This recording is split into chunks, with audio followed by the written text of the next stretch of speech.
चलिए सॉल्व कर लेते हैं class 10th exercise 8.1 question number 4। Question number 4 है given 15 cot A is equal to 8, find sin A and sec A। अब देखिए इस क्वेश्चन को हम कैसे सॉल्व करेंगे। ये क्वेश्चन भी बिल्कुल क्वेश्चन नंबर 3 की तरह है, सेम मेथड यूज होगा। यहां पर भी हमको एक ट्रिग्नोमेट्रिक रेशियो दिया गया है, that is cot A is equal to 8/15।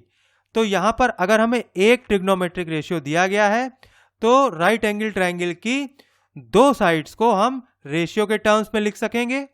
एक साइड हो जाएगी 8 के, एक साइड हो जाएगी 15 के, और उसके बाद तीसरी साइड को हम with the help of Pythagoras theorem calculate कर सकते हैं। और एक बार हमारे पास तीनों साइड्स आ जाएं तो हम किसी भी ट्रिग्नोमेट्रिक रेशियो की वैल्यू निकाल सकते हैं। तो चलिए इसको सॉल्व कर लेते हैं। अब यहां पर मान लेते हैं एक ट्रायंगल है, ट्रायंगल ABC, जिसमें 15 cot A is equal to 8। That means cot A is equal to 8/15। तो ये है triangle ABC which is right angled at B। अब यहां पर दिया नहीं गया है लेकिन मान लेते हैं। अब यहां पर cot A की वैल्यू दी गई है, तो ये है एंगल A। और cot A क्या होता है?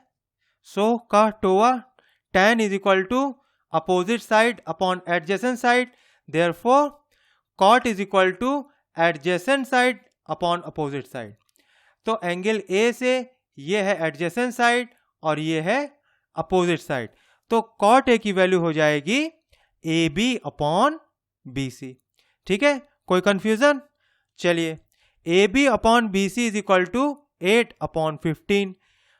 Now if K is a positive number, therefore AB/BC is equal to 8K/15K, ऐसे भी लिख सकते हैं। अब इनको आपस में कंपेयर करेंगे तो AB की वैल्यू हो जाएगी 8K एंड BC की वैल्यू हो जाएगी 15K। ठीक है, तो ये हो जाएगा 8K, AB हो गया 8K, BC हो गया 15K। अब पाइथागोरस थ्योरम की हेल्प से हम AC की वैल्यू निकाल सकते हैं। तो चलिए इसको सॉल्व कर लेते हैं। Now in right triangle ABC as पर Pythagoras theorem AC square is equal to AB square plus BC square. अब AB है 8K और BC है 15K। अब इन सबको सॉल्व कर लीजिए तो इसकी वैल्यू आएगी 289K square. Therefore AC is equal to 17K। तो यहां पर AC की वैल्यू आ गई 17K। अब हमारे पास तीनों साइड्स की वैल्यू आ गई है इन टर्म्स ऑफ रेशियो, तो हम बाकी रेशियोज भी निकाल सकते हैं। तो सबसे पहले हम फाइंड आउट कर लेते हैं sin A। sin is equal to opposite side upon hypotenuse. अब एंगल A से अपोजिट साइड है BC, हाइपोटेन्यूज है AC, तो हो जाएगा BC/AC, that is 15K/17K and that is equal to 15/17। अब देखिए हमारे पास sin A की वैल्यू आ गई।